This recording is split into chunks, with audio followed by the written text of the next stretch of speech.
Good morning students. हम आज हिंदी में कक्षा 7 में पाठ 8 क्रिया का भाग 1 पढ़ेंगे।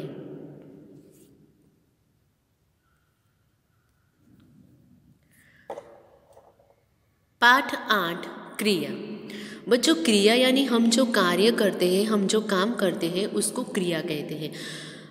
आइए चित्र के माध्यम से हम कुछ उदाहरण देख लेते हैं। जैसे पहला उदाहरण है, माँ खाना बना रही है। बच्चों, यहाँ पर बना रही है वो रंगीन शब्द है, तो माँ क्या काम कर रही है? तो खाना बना रही है, तो बनाना क्या होगा? हमारा क्रिया होगा। ऐसे ही लड़कियाँ खेल रही है, तो यहाँ पर जो खेल रही है वो होगा हमारा क्रिया। दर्शक नाटक देख रहे हैं वहाँ पर होगा क्रिया। ऐसे ही बल्लेबाज रन बना रहा है, तो बना रहा है क्या होगा? क्रिया होगा।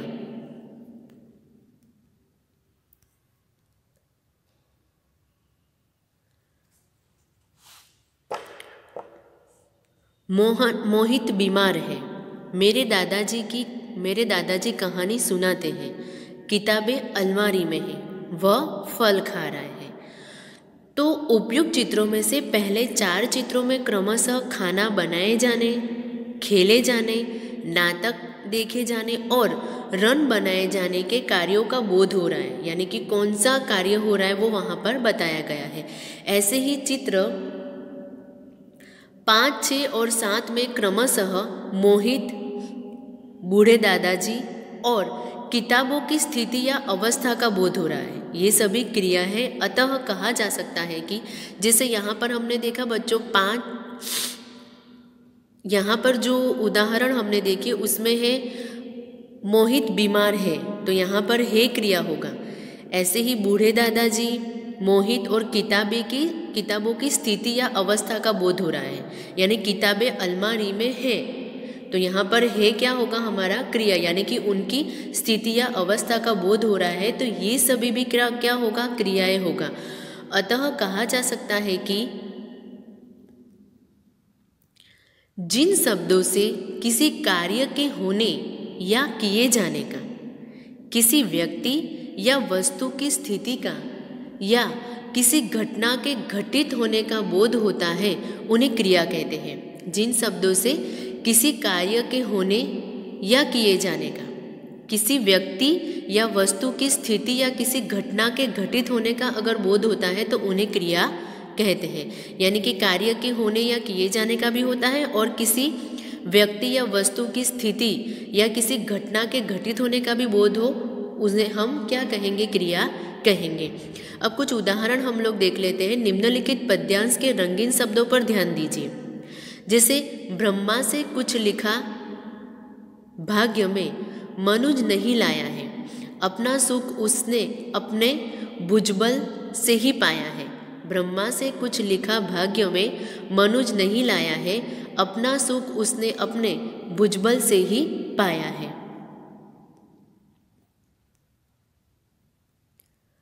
प्रकृति नहीं डर कर झुकती है कभी भाग्य के बल से, सदा हारती वो मनुष्य की उद्यम से, श्रम जल से।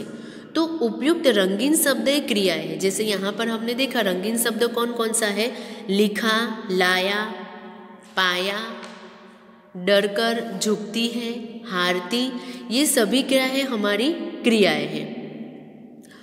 तो बच्चों, क्रिया के संदर्भ में निम्नलिखित बातों का हमें पहले ध्यान देना चाहिए। जैसे सबसे पहले है कि कोई भी वाक्य क्रिया के बिना अपूर्ण होता है, अर्थात क्रिया के बिना वाक्य की रचना नहीं हो सकती है।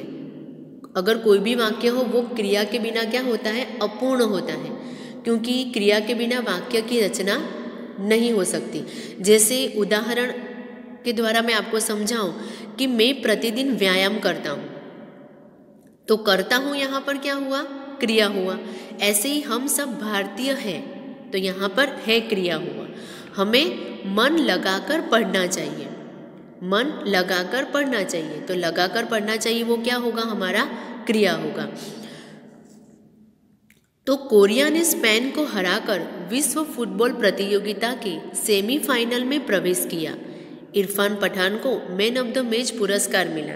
तो बच्चों यहाँ पर बहुत कुछ उदाहरण दिए गए हैं जिससे ये स्पष्ट होता है कि क्रिया के बिना कोई भी वाक्य क्रिया के बिना अपूर्ण होता है, अर्थात क्रिया के बिना वाक्य की रचना नहीं हो सकती।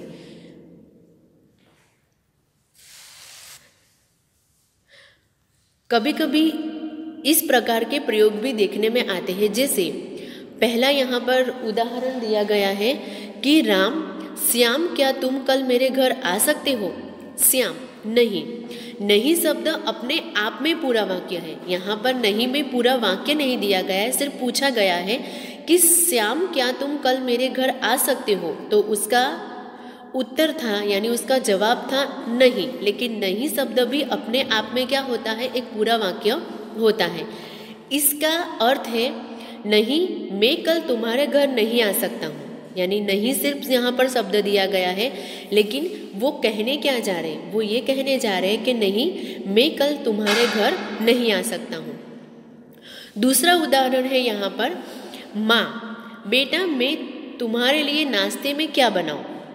यानी माँ पूछती है कि बेटा मैं तुम्हारे लिए नाश्ते में क्या बनाऊँ? तो बेटा कहता है कुछ भी। तो कुछ भी का अर्थ है यहाँ पर कुछ भी बना लो। इस प्रकार इन वाक्यों में क्रिया प्रत्येक रूप से नहीं दिखाई दे रही है, परंतु क्रिया का आभास स्पष्ट है। यानी पूरा वाक्य वहाँ पर नहीं दिख रहा है, लेकिन उस वाक्य से कुछ भी, मतलब ये है कि आप खाने में कुछ भी बना लो, तो यहाँ पर ये पूरा वाक्य यहाँ पर बन जाता है। इसलिए ये जो दो वाक्य हैं, इन वाक्यों में क्रिया हमें प्रत्येक रूप से नहीं दिख रही है, परंतु यहाँ पर क्रिया का आभास स्पष्ट हो रहा है।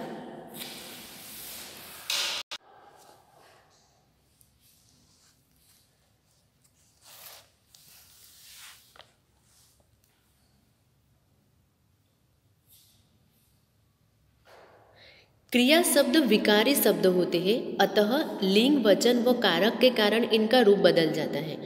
क्रिया शब्द विकारी होते हैं, इसलिए जब लिंग, वचन और अगर कारक के कारण क्या होता है, इनका रूप बदल जाता है। कैसे रूप बदलता है?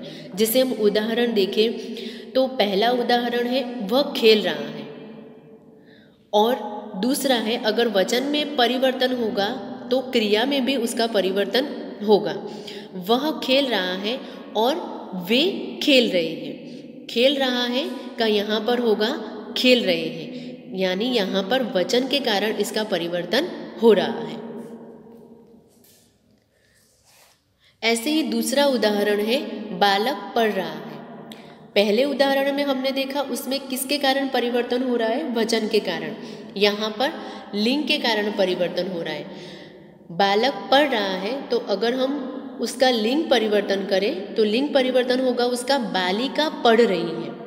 तो यहाँ पर क्रिया था पढ़ रहा है, और अगर उसका लिंग होगा बालिका तो उसका जो क्रिया होगी उसमें भी परिवर्तन होगा। तो पढ़ रहा है का क्या होगा? यहाँ पर पढ़ रही है। अतिथि ने पुरस्कार बांटे, वचन के कारण यहाँ पर परिवर्तन है। अतिथि से उपहार बांटने को कहा गया, यहाँ पर हमने देखा अतिथि ने पुरस्कार बांटे, वो वचन के कारण परिवर्तन किया गया है। अब यहाँ पर इसी वाक्य को अतिथि से उपहार बांटने को कहा गया, तो बांटने को कहा गया वो किसके कारण परिवर्तन हुआ है? यहाँ पर कारक के कारण यहाँ पर परिवर्तन हुआ है। इस तरीके से क्रिया शब्द जो होते हैं वो विकारी होते हैं, अतः लिंग, वचन व कारक के कारण इनका रूप भी क्या हो जाता है? बदल जाता है। और किस तरीके से उनका रूप बदलता है वो हमने उदाहरण के द्वारा यहाँ पर समझा।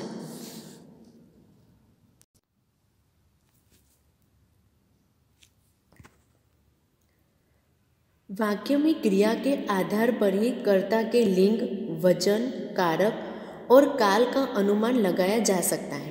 वाक्यों में क्रिया के आधार पर ही क्या होता है? कर्ता के लिंग, वचन और कारक के काल का अनुमान लगाया जा सकता है। जैसे हमने पहले जो उदाहरण देखे उसमें हमने वचन के कारण परिवर्तन देखा बच्चों, लिंग के कारण परिवर्तन देखा और कारक।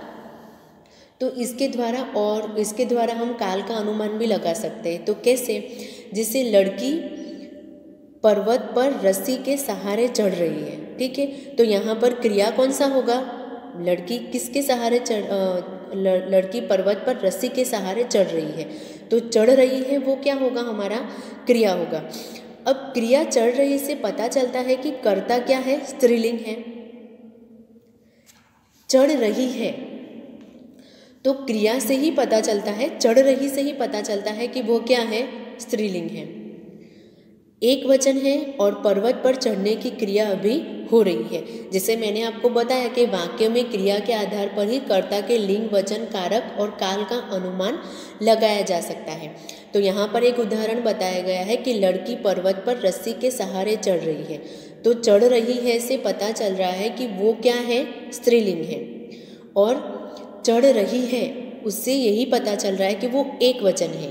और पर्वत पर चढ़ने की क्रिया अभी हो रही है, यानी कि क्रिया के द्वारा हम वचन और वो स्त्रीलिंग है या उसका भी हम पता लगा सकते हैं। लड़कियां रस्सी के सहारे पर्वत पर चढ़ चुकी है।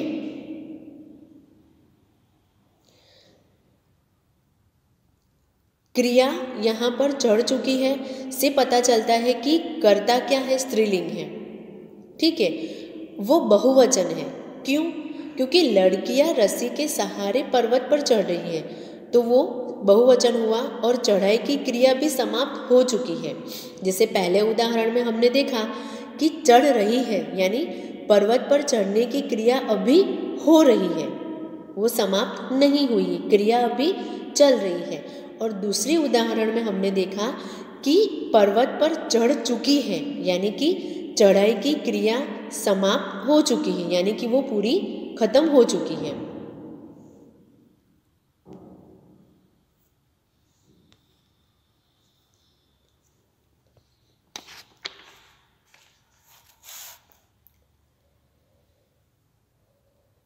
वाक्य में क्रिया कभी एक शब्द की होती है और कभी अनेक शब्दों की। ये तो बच्चों आपने देखा ही होगा कि जब कभी कभी हम वाक्य होते हैं, उस वाक्य के अंदर हमने देखा होगा कि क्रिया कभी एक शब्द की भी हो सकती है।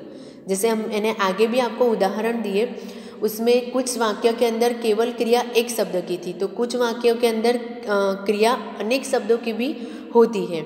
जैसे यहाँ पर एक उदाहरण दिया गया है कि मैंने रामायण पढ़ी, तो यहाँ पर पढ़ी केवल एक ही शब्द की यहाँ पर क्रिया है। वह विद्यालय गया, गया सिर्फ एक शब्द है। उसने जूस पिया, नर्तकी ने नृत्य किया। तो ये सारी जो पढ़ी, गया, पिया, किया, ये सब क्रिया एक शब्द की है। वह विद्यालय गया होगा, मैं रामायण पढ़ चुका हूँ, पढ़ चुका हूँ, गया होगा, उसने जूस पिया था। तो नर्तकी नृत्य कर रही थी, तो कर रही थी, ये सारे शब्दों में, ये सारे वाक्यों के अंदर क्रिया अनेक शब्दों की यहाँ पर दिखाई दे रही है। इसलिए वाक्यों में क्रिया कभी एक शब्द की भी हो सकती है और कभी अनेक शब्दों की भी हो सकती है।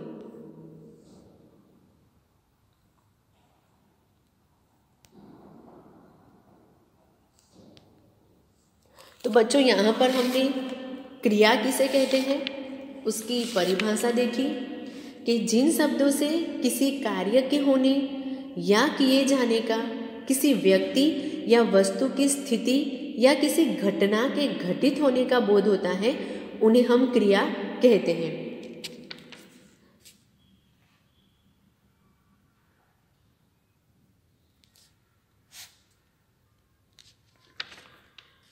तो बच्चों आज के लिए हम इतना ही देखेंगे। क्रिया के भेद हम लोग नेक्स्ट वीडियो के अंदर पढ़ेंगे। Thank you.